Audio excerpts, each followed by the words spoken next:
ሞኙና ሲቆረው እንጂ ልጅ ፍቅርንም እኮ ክርስቶስ ባርኮ ሲሰጥ ነው እንጂ እንዲህ ለካሜራ የሚሮጥማ አይደለም። እንዲያው ጥንት እንኳን አይደለም ካሜራ ሊናነሳ ይቅርና እንዲህ ነበረ።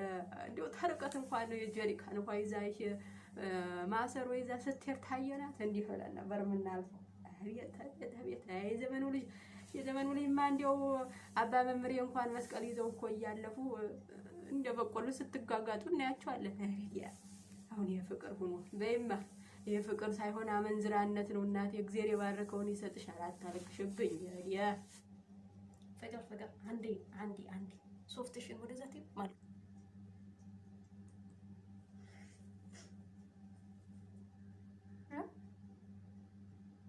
ምን አልከኝ?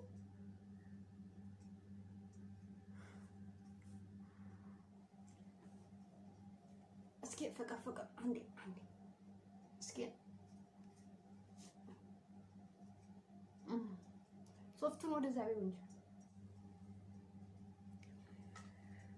ቆይ ግን አንተ አሁን ፍቅረኛ ነው የምትባለው ወይስ ቤተሰብ ነው የምትባለው ወይስ ምንድን ነው የምትባለው?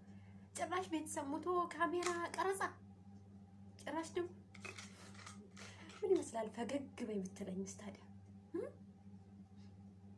አስተዛዛኝ ያልኩት ሰው ጭራሽ ካሜራ ይዞ ሲቀርብ፣ አረ ምን አይነት ጊዜ ነው? በእናቴ አሁን ማለት ነው ከሀዘኔ በላይ ሌላ ሀዘን ሳጨምርብኝ ማለት ነው ውልቅ ብላ ከነ ካሜራ ከነ ስልክ ውጣ ሌላ ነገር ሳይከተለው ውጣ።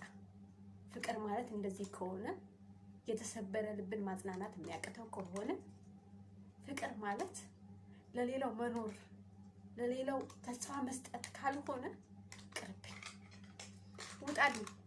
ውጣ። እሺ እንግዲህ እንዳልሽ እናቴ በዚህ ዘመን ከዩቲዩብ የበለጠ ነገር አለ መስሎሻል? ሞቷል አይደል እንዴ? ወንድምሽ እንደሆነ ሞቷል። ስለዚህ ለሞተ ሰው ባይ ሰላም ሄጃለሁ።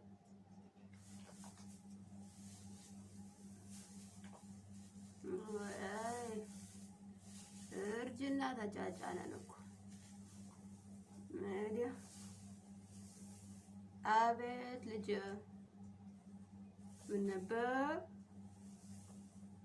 ምን ነበር ልጅ? ጠይቂኝ ሳትፈሪ። እርጅናም ተጫጫነን፣ ነጭ ፀጉር አበቀልን።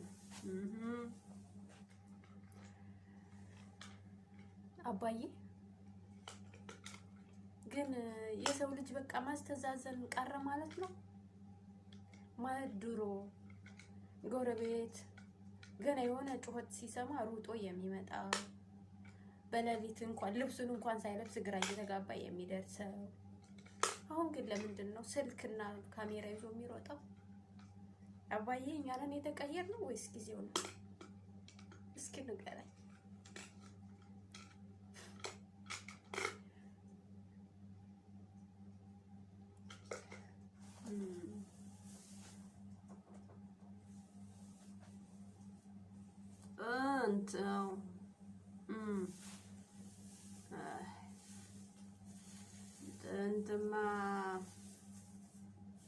ጥንትማ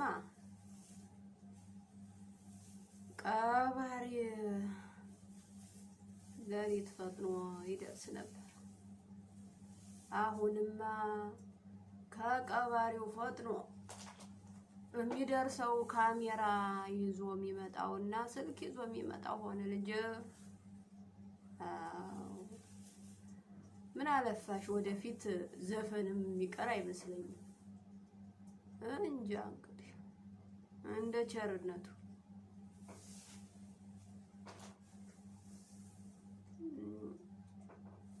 አይ ልጅ አይ ተይ፣ ጊዜውማ አልተቀየረም። የጊዜያት ባለቤት እግዚአብሔር አምላክ ይመስገን። ጊዜውማ ትናንት እንደነበር ዛሬም አለ፣ ዛሬም እንዳለ ነገም አለ። እኛ ነን እንጂ የተቀየርነው። በበጎ ቢሆን ሸጋ፣ በክፉ ተቀይረናል። በጎነታችን ጠፍቶ ጥንት እከሌ ምሽት ላይ ወጋኝ ሆዴን ታለ ጧት በማለዳ ጎረቤቱ እንዴት ሆነ አደርክ ሊለው ይሄድ ነበር። አሁንማ እንዴት ሆነህ አደርክ ማለት ቀረና ካሜራ ይዞ ሩጫ ሆነ። ጥንት እንደው አራያ ከሌው ተብሎ እንኳን ተርቡ ሲጣራልሽ ልጅ ታንዲው ጥንት ልሻለሁ ልጅ እንዲህ ሱሪያን እንኳን ሳለብሰው ምሮጥበት ጊዜ ነበረኝ። እንዲህ በርኖሱን እንዲህ እንደለበስኩ ምሮጥበት ጊዜ ነበረኝ። አሁንማ እኔ ገና እንደው እስቲ እንደው የጥንቱን ላስታውስ ብዬ በርኖሴን እንዲህ አጣፍቼ ተበሩ ሳልደርስ ካሜራ ይዘው እንዲህ ሲሉ እናንተ ልቅሶ ነው ወይስ ሰርግ ነው ብዬ አዝኜ እመለሳለሁ። ይኸው ነው እንግዲህ ልጅ አታልቅሽ። እንግዲህ ደጉን ዘመን ይመልስልን። ለውጥ እንላለን። ለውጥ የለም፣ ጥፋት ነው። እንግዲህ እግዚአብሔር ያሳይሽ። ይሄ ከሆነ ለውጥስ ይቅርብን። ሰው ሲሞት አላቃሽ ቁሞ ኧረ እንደው ጥንትስ ደረታቸውን እንዲህ እየደቁ እናቶች ፊታቸው ሁሉ እየተገሽልጦ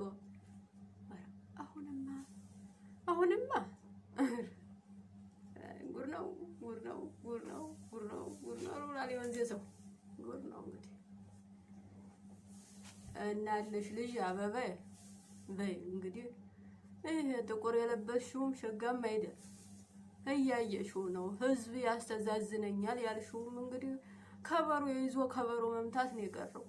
እንደው ይሄ ሰይጣን የሆነ ስልክ ተምኑ መጥቶ እንደገባብን እግዚአብሔር ይወቀው። እኔስ ተሰይጣን ነው ብያለሁኝ። እንግዲህ እናንተ ወዳችሁበታል እንጂ ማታ ልጅ ከእናቷ ጋር አታወጋ፣ እናት ከልጇ ጋር አታወጋ።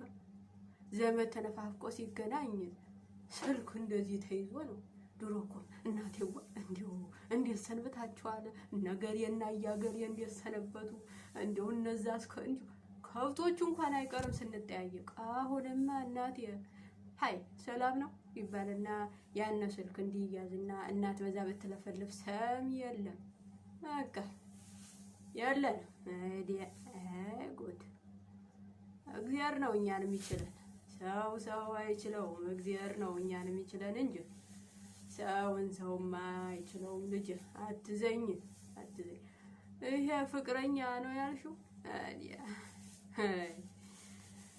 ሞኝ ሆነሽ እኮ ነው እንጂ ልጅ ፍቅርንም እኮ ክርስቶስ ባርኮ ሲሰጥ ነው እንጂ እንዲህ ለካሜራ የሚሮጥማ አይደለም። እንደው ጥንት እንኳን አይደለም ካሜራ ሊናነሳ ይቅርና እንዲህ ነበረ። እንደው ተርቀት እንኳን ነው የጀሪካን እንኳን ይዛሽ ማሰሮ ይዛ ስትሄድ ታየናት እንዲህ ብለን ነበር የምናልፈው። አቤት የዘመኑ ልጅማ እንደው አባ መምሬ እንኳን መስቀል ይዘው እኮ እያለፉ እንደ በቆሎ ስትጋጋጡ እናያቸዋለን። አሁን የፍቅር ሆኖ በይማ የፍቅር ሳይሆን አመንዝራነት ነው። እናቴ እግዚአብሔር የባረከውን ይሰጥሻል። አታርቅሽብኝ።